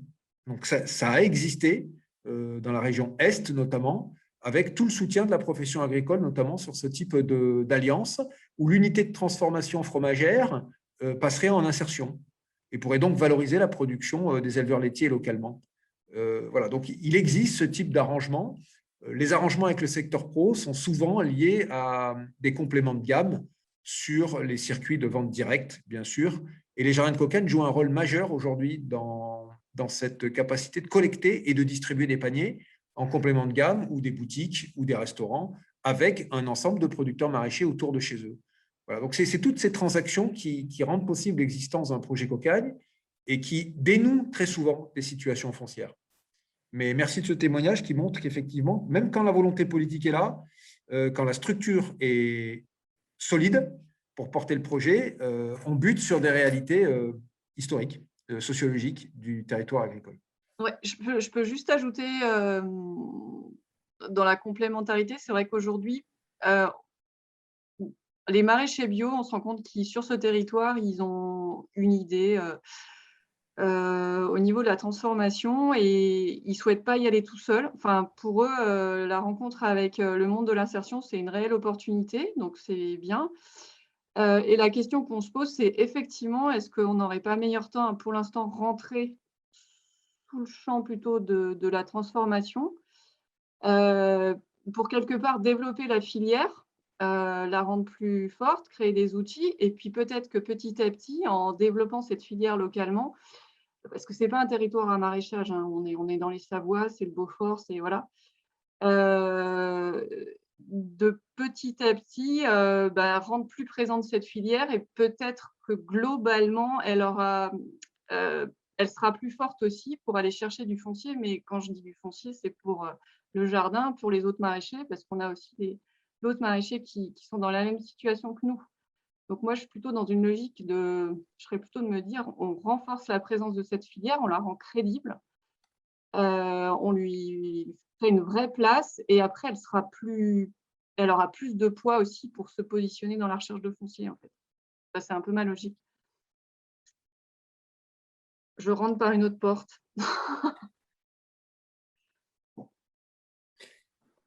Du coup, pardon, Émilie, pour reposer la question là, qui était dans le chat, vous fonctionnez bien en chantier école, Chantier d'insertion.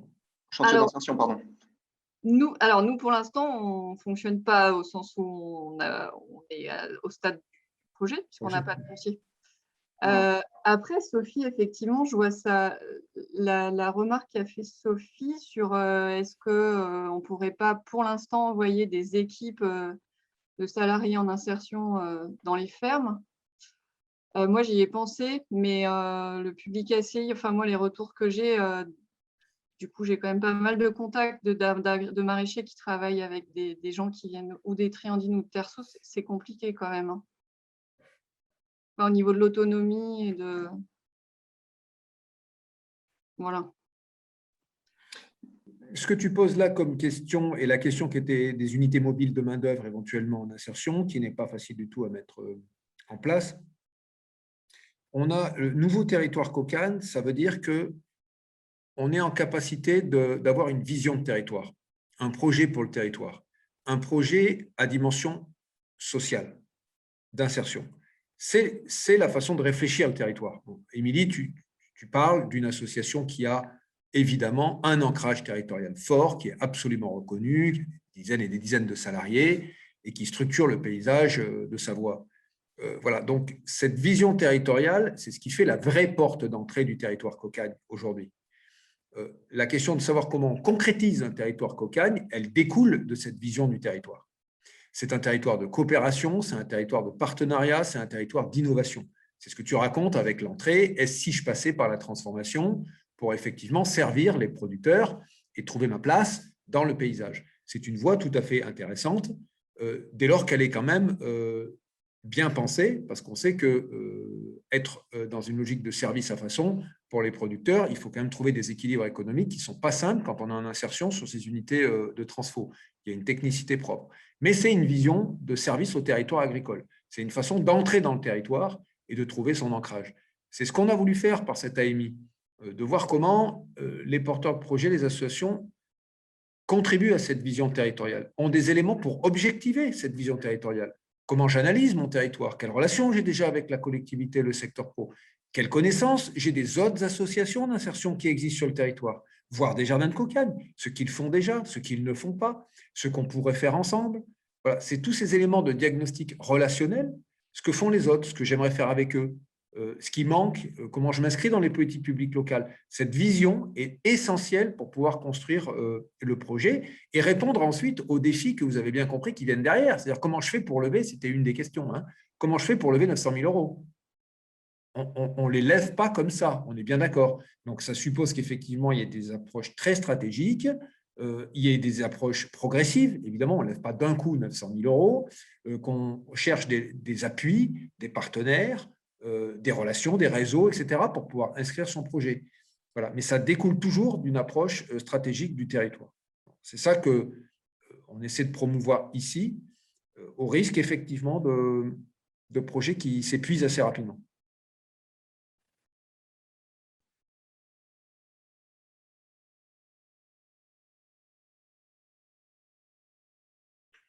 S'il y a une question, si je réponds à la question concernant les unités de transfo, j'imagine, on a créé, nous, au sein du réseau Cocagne, un groupe thématique qui est subdivisé en plusieurs groupes de travail. un groupe thématique sur les enjeux aval de filière, c'est-à-dire toute la partie plateforme et transfo notamment. Donc, l'objectif, c'est bien aujourd'hui de capitaliser les expériences d'unités de transfo en insertion sur le territoire. Donc, on a cette expertise-là. Ce n'est pas celle avec laquelle on est le plus à l'aise aujourd'hui, on l'a. On fait des ateliers aussi pour avancer sur les techniques, les différentes techniques de transfo, celles qui peuvent correspondre aux différents besoins du territoire, parce qu'il n'y a pas des besoins de quatrième gamme, par exemple. Il peut y avoir du traiteur, il peut y avoir d'autres approches. Donc, cet accompagnement, on est capable de le mobiliser autour de porteurs de projets. Néanmoins, la question des équilibres économiques d'une unité de transfo seule, qui ne serait pas adossée à un groupe qui a les moyens de la déployer, ou qui n'est pas adossée à un jardin qui a les moyens d'équilibrer une partie du fonctionnement, est quand même assez tendue, assez ténue. Donc, un projet de transfo pur suppose déjà qu'il y ait une analyse très fine des besoins attendus du territoire sur le service à façon pour les producteurs, pour les collectivités, pour les jardins, etc. Donc, c'est vraiment l'aboutissement d'un projet de coopération explicite entre les acteurs du territoire. Ce n'est pas du tout un projet d'unité de transfo qui se pose sur le territoire et qui voit ensuite ce qui se passe. C'est souvent ce qui arrive, je le dis parce que c'est souvent ce qui arrive, avec des opportunités de financement de collectivités. Ça, c'est un échec. Voilà. Donc, ça découle d'une analyse territoriale. On travaille ces sujets-là avec l'association nationale qui regroupe les organisations économiques de producteurs bio, forêt bio, notamment les 5 organisations coopératives de producteurs maraîchers bio en France, qui sont des regroupements de très nombreux maraîchers qui commercialisent avec une organisation associative. Voilà. Et ils nous ont fait savoir qu'ils nous attendaient très potentiellement sur le sujet de la transformation. Donc, ce que disait Émilie, c'est-à-dire, est-ce que vous seriez susceptible de mettre en place des unités de transfo en insertion qui permettraient de faire du service à façon pour nos maraîchers, pour nos organisations. Voilà. Donc, il y a possiblement des débouchés, mais pas partout en France, et surtout sur des zones maraîchères. Des zones où il y a, en tout cas, de nombreux maraîchers identifiés en ce qui concerne forêt bio.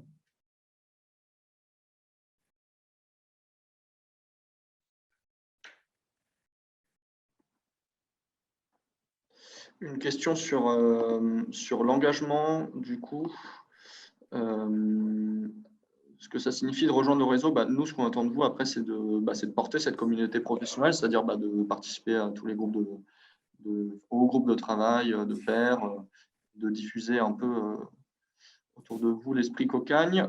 Pour l'année 2022, niveau engagement, du coup, il y a une adhésion de projet à régler qui est d'un montant de 205 €, il me semble. Puis après, l'adhésion projet classique, voilà, qui en fait dépend du nombre de salariés en insertion que vous avez dans votre structure. Et ainsi de suite. Je laisse peut-être la parole à Julien ou à Pierre sur ce sujet. Rejoindre le réseau Cocagne, oui, c'est clairement rejoindre une communauté professionnelle pour vous accompagner. Parmi ces accompagnements, il n'y aura pas que des accompagnements collectifs, il y aura des accompagnements individualisés. Je pense notamment à Stéphanie Tilly, qui est là avec nous ici, qui est notre chargée de mission agro et qui pourra intervenir sur la qualification de vos projets concernant le foncier, notamment les projets de foncier, en trouvant des ressources aussi au niveau local pour pouvoir expertiser ce foncier. Je pense également à un accompagnement individuel sur les aspects de modélisation économique qu'on pourra réaliser avec vous ou pour vous, avec Margot Bouvier chez nous. Les approches d'accompagnement sur les aspects de stratégie territoriale ou d'approche territoriale avec l'équipe animation qu'anime Pierre ici. Donc, il y a un appui spécifique du réseau, et vous l'avez bien compris, on cumule une certaine expérience dans ce type de projet, évidemment connaissance des territoires agricoles, connaissance des partenariats pour essayer de vous accompagner. Après, les porteurs de projets se retrouvent de toute façon dans des logiques collectives où ils ou elles vont chercher de la compétence, mais amènent un certain nombre de questions, de problématiques et de compétences. C'est l'exemple d'Émilie qui vient de témoigner. Elle vient du réseau Chambre agricole et c'est formidable pour nous parce qu'une porteuse de projet qui du coup, a cette vision stratégique des territoires agricoles, contribue à la communauté professionnelle Cocagne en apportant la vision que les travailleurs sociaux n'ont pas, par exemple, hein, sur la gestion du foncier, la négociation avec des producteurs, comment développer une approche professionnelle dans le champ agricole à l'échelle départementale, etc. Voilà. Donc, l'engagement, c'est un engagement de travailler ensemble, de faire une communauté professionnelle ensemble et d'amener évidemment ses compétences, son histoire, son parcours, son projet, son territoire dans cette communauté. Franchement, ça fonctionne très bien. Les groupes de pairs et entre professionnels, ça fonctionne très bien. C'est des gens contents de se retrouver ensemble, ils ne perdent pas leur temps, on ne leur fait pas perdre leur temps quand ils se rencontrent ensemble et qu'ils peuvent échanger sur des groupes thématiques, des groupes spécifiques, etc. L'engagement en retour, c'est de participer, c'est ce que disait Thomas, c'est de participer au-delà des aspects d'adhésion. C'est évidemment de participer. On propose, suite à l'AMI, un certain nombre de temps collectifs, individuels, voire même de temps de réseau, hein, puisqu'on aura notre forum en novembre, pour rentrer dans cette communauté et trouver les bonnes personnes qui vous aideront à échanger, à comprendre et à répondre au quotidien aussi hein, à vos attentes, en mettant notamment en place des transferts de savoir-faire, des parrainages, des structures que vous portez, pour que des gens qui sont là depuis longtemps puissent s'engager auprès de vous sur des périodes de montage de projet. Sur la question, oui, qui revient sur l'outre-mer, on va vous proposer, puisque Thomas a les coordonnées d'un certain nombre d'entre vous qui sont sur ces sujets-là, et puis nous en avons, nous, hein, par ailleurs, des projets, notamment à La Réunion ou ailleurs. On va vous proposer peut-être un rendez-vous spécifique, car, à mon avis, la seule façon qu'on porte collectivement cette proposition outre-mer serait qu'on arrive à identifier les potentiels projets et qu'on voit si on peut faire cause commune auprès des ministères de référence pour un dossier spécifique d'accompagnement outre-mer, parce que ça appelle encore une fois des compétences spécifiques, des moyens spécifiques, et il faudrait qu'on puisse les porter collectivement. Donc, on va voir avec Thomas pour vous proposer une date avant la fin juillet, de façon à porter à connaissance ce sujet-là auprès des ministères, avec certainement l'appui du ministère du Travail, qui soutient aussi les dynamiques IAE outre-mer.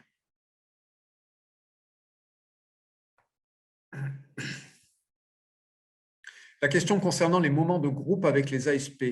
Alors, j'imagine que vous faites référence à l'animation que le réseau Cocagne a de ce métier d'accompagnatrice socio-pro. Effectivement, on a un dispositif, on a une personne qui s'occupe, alors par métier, hein, d'organiser des réunions régionales et nationales entre métiers. Donc, on a un accompagnement spécifique des personnes accompagnatrice socio-pro et conseillère insertion professionnelle, CIP. Voilà. Néanmoins, ce sujet spécifique du métier de l'insertion, il n'est pas spécifique, il est généraliste à l'insertion. Hein.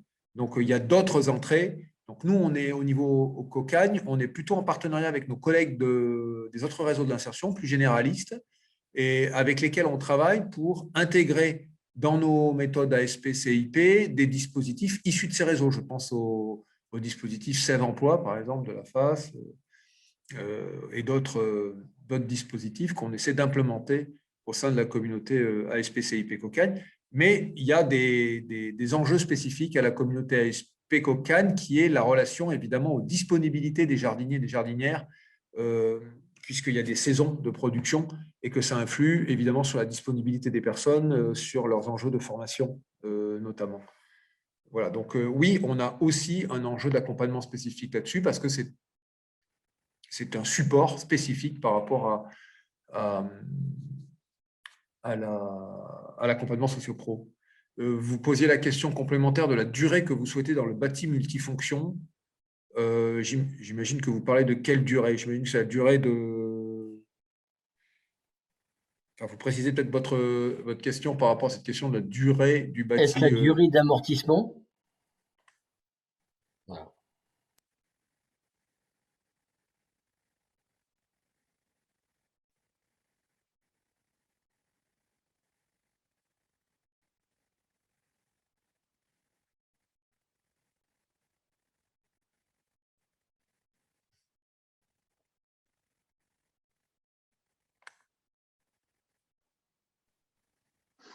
Pour répondre à Sophie, en attendant, les départements, oui, c'est un des gros financeurs des projets et quand ils sont investis dans un projet, ça peut déboucher sur des super belles choses, notamment le Loiret, là, qui est vraiment notre exemple, puisque c'est le conseil départemental qui a vraiment décidé d'investir en donnant des bâtiments et en accompagnement la diffusion de tiers-lieux dans le Loiret.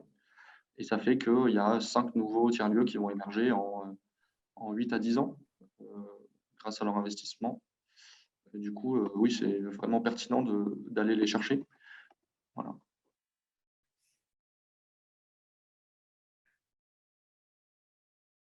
Nous n'avons pas parlé des entrées PAT, Thomas l'a évoqué. Donc, les projets alimentaires territoriaux, qui jusqu'à présent étaient des sujets plutôt institutionnels entre les collectivités et le secteur professionnel et qui sont dotés de moyens maintenant un peu plus opérationnels avec les projets France Relance. Donc, une attention très particulière, nous, va être portée sur les projets de territoire COCAN dans les PAT ou les PAT en devenir ou les PAT existants. Parce qu'effectivement, c'est une entrée qui permet de consolider le projet sur les bases attendues des collectivités, puis d'aller trouver des financements aussi différents, d'ingénierie notamment, auprès du ministère de l'Agriculture éventuellement, des DRAF, d'avoir aussi des approches plus liées à l'intercollectivité, la place des départements, notamment sur des projets de PAT départementaux, et pas négligeables, ou d'autres territoires, ça peut être les parcs nationaux, etc. Voilà. Donc, tout ce qui est zonage, évidemment spécifique et qui renvoie à des politiques publiques, est évidemment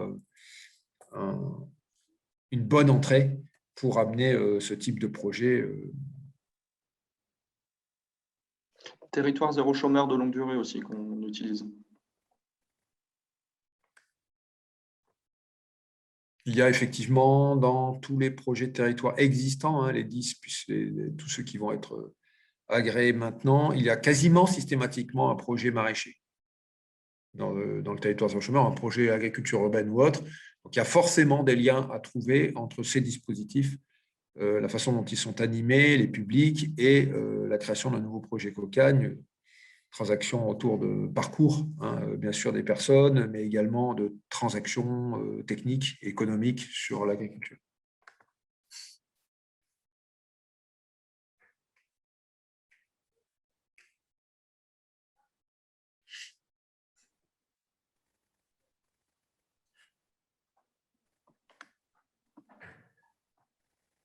Je vous remercie de vos très nombreuses, en tout cas, propositions dans le chat, là, notamment sur les enjeux aussi d'accompagnement sur les métiers agricoles des publics que nous accompagnons.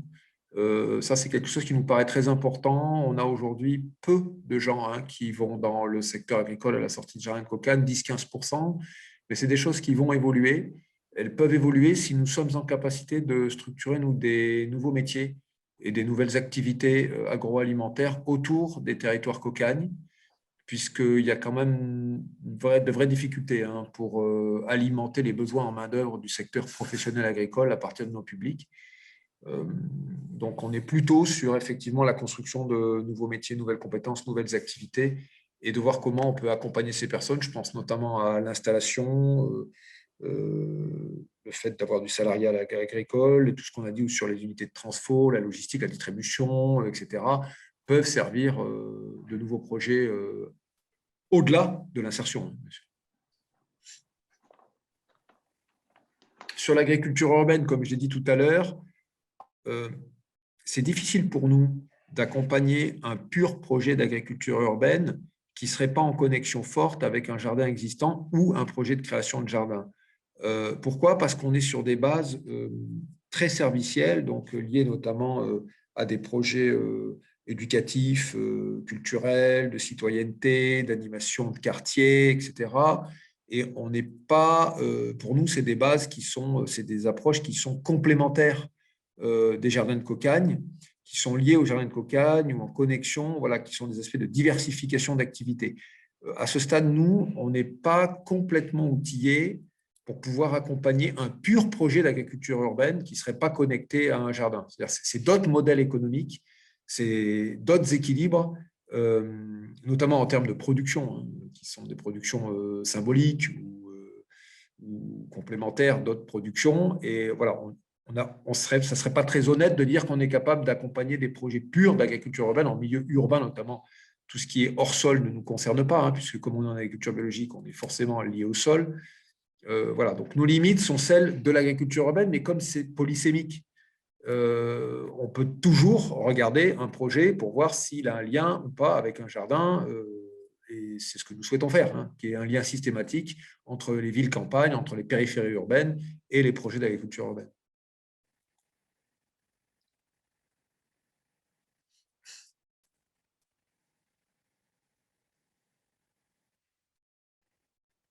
Sur les besoins de main-d'œuvre, on a bien conscience des tensions de main-d'œuvre sur le secteur agricole classique. On a pu tester un certain nombre de choses. Je pense à des unités mobiles de main-d'œuvre, hein, notamment. C'est un sujet en soi. On ne peut pas l'aborder là, mais c'est réellement compliqué. Réellement compliqué aujourd'hui, par exemple, d'imaginer que les débouchés emploi des jardiniers et jardinières partent sur une substitution au travail détaché. On est sur des standards posés par la profession agricole de rendement qui sont beaucoup trop éloignés, hein, de nos conditions nous, de production, des rendements qui sont voilà, difficilement atteignables, des conditions sociales qu'on ne veut pas, dont on ne veut pas. Voilà, donc il y a un vrai sujet sur ces unités mobiles de main-d'œuvre ou cette capacité d'être un saisonnier d'insertion.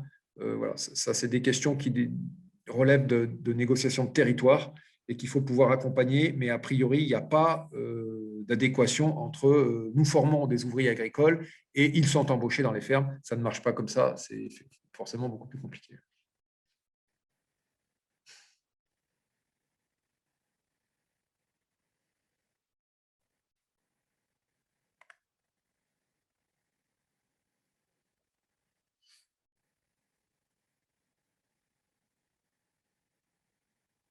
Oui, alors la question sur le sujet là, des structures qui se sentent en limite d'éligibilité par rapport à l'AMI, c'est normal. Je veux dire, c'est normal. On fixe des critères qui sont pour nous des critères indicatifs, des critères structurants. On n'a jamais dit que c'était des critères exclusifs. On ne souhaite pas que ce soit des critères exclusifs. Donc, je vous invite à remplir le dossier là où vous en êtes, puisque vous indiquez des choses importantes, la création d'une structure il y a presque 1 an, des diagnostics territoriaux en cours, des discussions avec les collectivités, etc. Et surtout, effectivement, les enjeux du FDI, hein, donc Fonds de développement de l'insertion, qui a été démultiplié avec France Relance et qui fait émerger un certain nombre de projets sur le support agroalimentaire. Donc, évidemment que les associations d'insertion qui ont déposé des dossiers, qui sont lauréates de ces dossiers, nous intéressent énormément parce qu'on est là dans des conditions de préfinancement ou d'accompagnement de ces structures et nous avons besoin de vous et vous avez besoin de nous. C'est évident.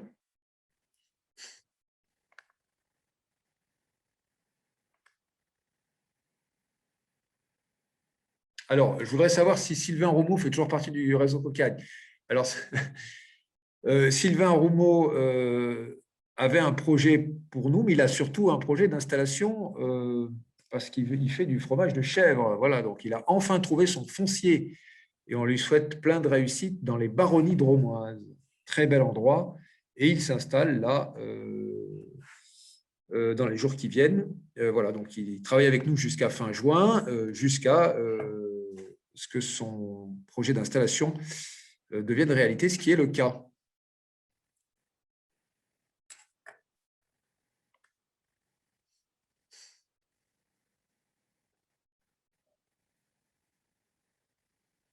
Sur les profils et les types de contrats de personnes qu'on accompagne dans l'insertion, j'imagine, c'est ça, ou qui accompagnent les personnes. En tout cas, les personnes éligibles à l'insertion, ça dépend effectivement du cadre réglementaire. Hein. Donc, c'est RSA, chômeur de longue durée, etc. Enfin, il y a une liste de critères d'éligibilité plus ou moins négociables selon les endroits, mais c'est très strict en tout cas dans les textes. Donc, ah oui, ceux qui accompagnent vers l'insertion des professionnels. Alors, nous, on a une communauté d'ASP-CIP, donc accompagnateurs, accompagnatrices sociopro, Et ce sont des personnes qui sont soit issues du travail social, soit éducateurs spécialisés, et qui ont ce métier qui devient Cocane, effectivement d'identifier les freins à l'emploi des personnes. Et donc, leur compétence, c'est la capacité, évidemment, d'analyse de la mise au travail des personnes dans le support d'insertion, de détecter les compétences, les freins, de travailler sur les enjeux sociaux avec les services sociaux, etc. Enfin bref, là, on est dans le travail social pur classique. On a des spécificités Cocane, je l'ai dit tout à l'heure, par rapport aux saisonnalités des périodes de production notamment, par rapport à ce que permet le support d'insertion agroalimentaire dans la révélation des compétences des personnes. On travaille aussi des enjeux autour de l'accessibilité alimentaire, donc toute l'action sociale qui est menée aussi par ces personnes. On travaille aussi sur des sujets d'émancipation des publics qu'on accompagne, c'est-à-dire de la capacité de les accompagner vers du portage de projets, y compris parfois du projet d'installation. Voilà, donc c'est ces profils-là que nous, on recherche effectivement, d'accompagner les personnes de plus en plus autour des projets Cocane.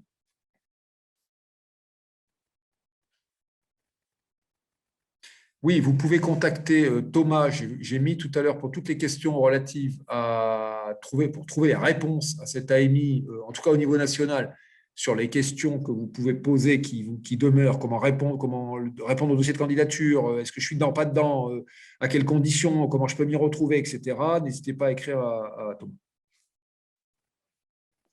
Je viens de remettre mon mail dans le chat, mais normalement, c'est moi qui vous ai invité au webinaire et ainsi de suite. Voilà.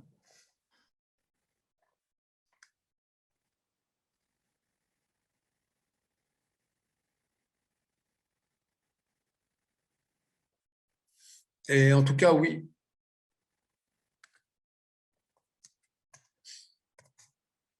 Surtout, n'hésitez pas.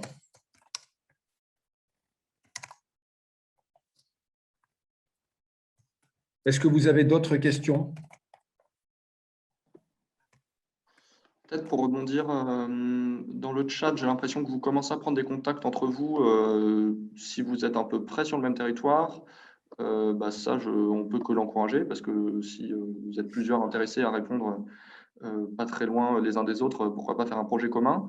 N'hésitez pas à contacter les jardins qui sont près jardins de Cocane qui existent, qui sont près de chez vous, pour voir, à la limite, pour co-créer des projets avec eux si vous en avez besoin, ou pour que eux, ils vous guident sur les besoins du territoire et sur leurs idées à eux pour créer quelque chose.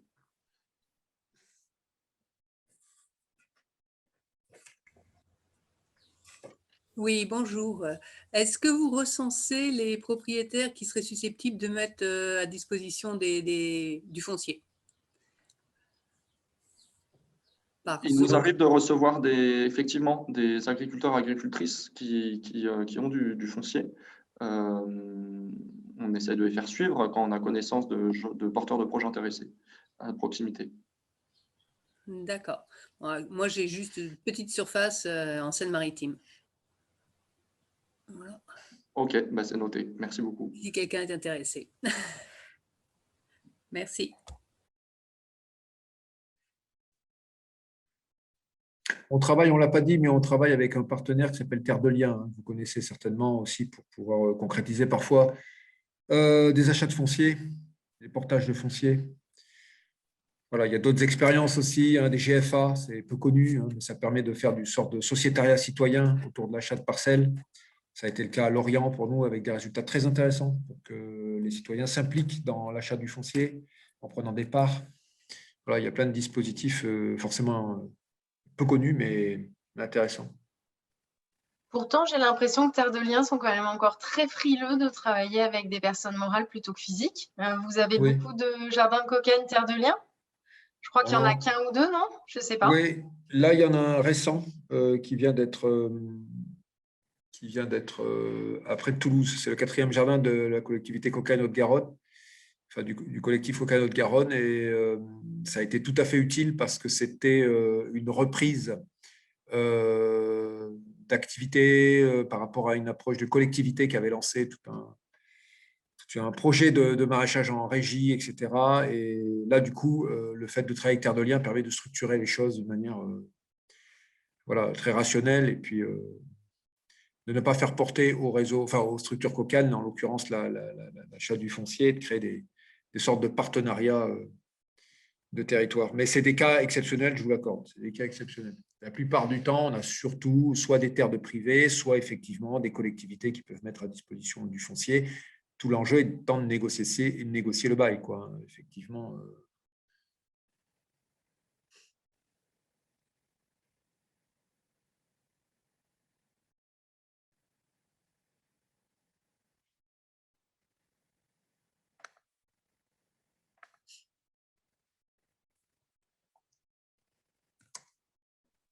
Du coup, la question de la dépendance aux subventions, je n'ai pas d'exemple précis de jardin, mais après, il y a des modèles que nous, on porte beaucoup moins, c'est les modèles d'entreprise d'insertion. Et en fait, il y a pas mal de jardins qui ont d'abord été des ACI, puis qui sont devenus des entreprises d'insertion, mais du coup, qui ont d'autres besoins et qui ont quitté le réseau à terme.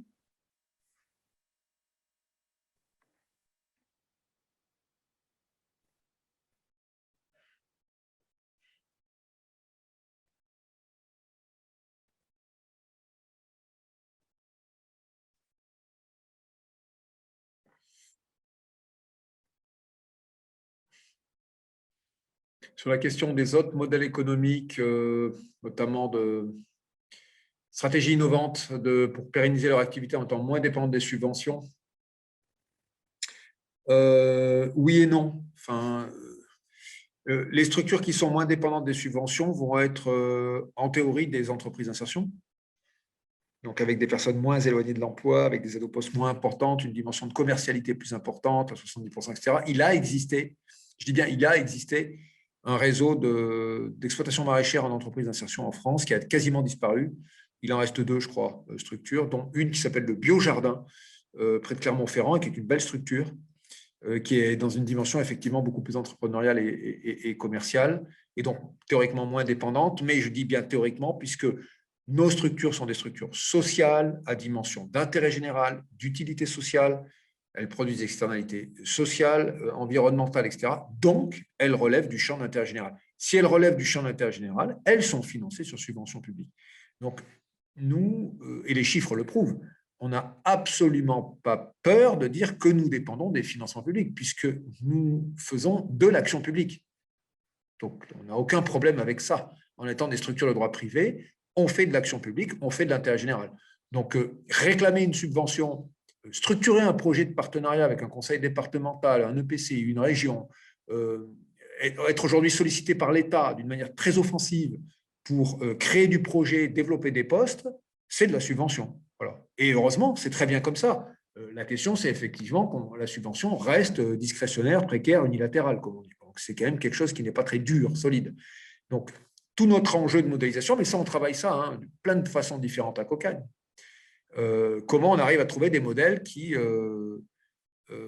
se situent dans l'intérêt général, mais trouvent quand même des mécaniques de production d'activités rémunératrices qui évitent que la structure soit totalement à la merci du cadre de la subvention. Voilà, donc ça, c'est, voilà, il y a plein d'exemples différents, plein d'approches techniques et de modélisation différentes, et on travaille ça avec des laboratoires de recherche, notamment à Cocagne. Donc, c'est un sujet qui nous importe beaucoup. Quel modèle économique pour quel projet social? Voilà.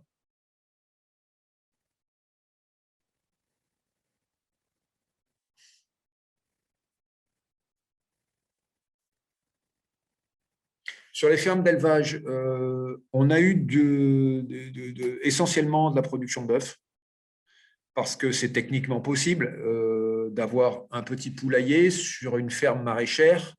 Il ne faut pas oublier que nous sommes en association, nous sommes des structures d'insertion, et que les contrats, c'est 35 heures. Donc, vous pensez bien que les encadrants techniques, les chefs de culture passent le week-end, mais on est souvent hors contrat ou alors dans des aménagements. L'élevage, par définition, c'est tous les matins, tous les soirs, la nuit, le week-end. Donc, la difficulté pour nous, c'est qu'on est des exploitations agricoles, mais salariées. Voilà, donc l'élevage implique une permanence, et ça, c'est un sujet limitant. Voilà, mais j'espère qu'il n'est pas complètement limitant. On pourrait imaginer, par contre, de la mise en compétence au travail d'insertion sur des prestations de services pour les éleveurs, plutôt en unité mobile. Ça, voilà, parce que c'est vrai que l'élevage est un point très, très important hein, pour la reconstruction de soi, notamment. Après, on a de l'élevage moins productif, entre guillemets. Par exemple, un adhérent qui est dans le Nord qui a des moutons pour de l'entretien d'espaces verts et qui aussi des poules, parce que c'est un patrimoine régional dans le Nord, un certain type de poules, mais ce n'est pas dans des visées à chaque fois de production de viande ou de matière animale.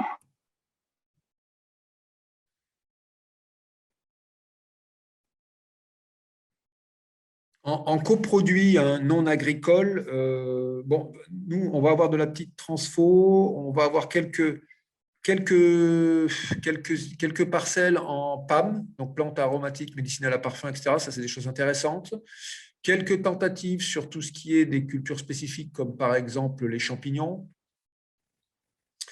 les endives, etc. Bon, c'est quand même assez maraîcher. On a une seule entreprise d'insertion sur la vigne, vigne de cocagne. Voilà. On n'a pas d'exploitation qui porteront sur du chanvre, si c'est la question de l'agriculture textile, etc. On n'a pas ce type de démarche pour le moment, en tout cas. Voilà, c'est essentiellement du maraîchage, métier maraîchage et fruitier, et un peu de fruitier, effectivement. On va vous remercier, parce que voilà, je pense que toutes les questions ont été à peu près posées. Il y en a beaucoup, c'est très intéressant. On va revenir vers vous pour peut-être une proposition plus liée à la question des collectivités, puisqu'on a un certain nombre de partenariats aussi avec des collectivités ou des réseaux de collectivités. La question outre-mer, bien sûr, on revient vers vous. Sinon, vous pouvez écrire à Thomas pour toutes les questions. Et évidemment, on revient vers vous pour essayer de voir comment vous accompagner et comment construire ce nouveau territoire.